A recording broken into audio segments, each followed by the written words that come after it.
So how do you find out the valuation of your property?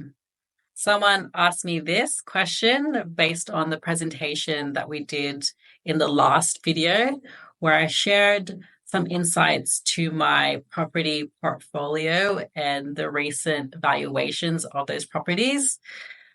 Basically, where I got that information was from realestate.com. Now, they have this really cool feature called Real Estimate, where you can add all the properties that you own and you can just go into the app or the web browser and look at the current valuation of the property and as well as the estimated rental income as well.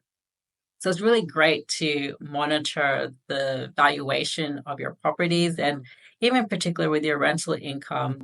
When it really comes to renting out your property, putting it on the market, renewing your leases and whatnot, it's really good to have a benchmark as to what the market rate is, because sometimes your property manager can be a bit lazy and just do a lower rental income just to get the contract through the door, get the tenant in the door. But it's really important that you get the right price for your property. And realestate.com is just one area in which you can get that information from. So that is a public resource that's available to anyone. Similarly, you can also find valuations on domain. Now, just know that this is generally based on all these different factors, generally information that these platforms have access to.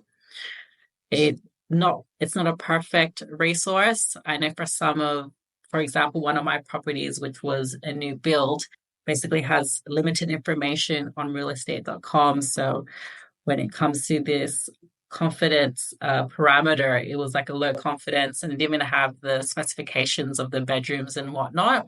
So perhaps when it comes to getting the latest information, if it hasn't been sold, if the information isn't publicly available, that valuation will be limited in that respect. So you can also pay for your valuation. So you can get paid reports from CoreLogic, which is generally a bit more accurate, or you can get a professional valuer, which will come to actually inspect your property and give you an independent valuation. There's also comparative market analysis, which basically just looks at recent sales. So if there's a similar property down the road, which has been sold recently with similar features, then that is a really good benchmark as to what the market valuation of your property is at that point in time.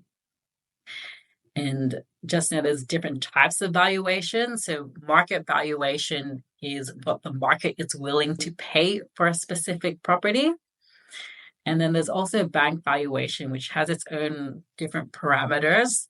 And sometimes it can be quite conservative because it looks at the loan it's providing to you and what it deems what the value of the property can be sold for, so it can recover its funds from you if you ever default. So sometimes if the bank valuation is lower than what you've actually put forward in your contract, then you might be having to, work out the shortfall in that valuation number. So it's very important to get your bank valuation from your bank before you progress with the financing and the purchase of your property.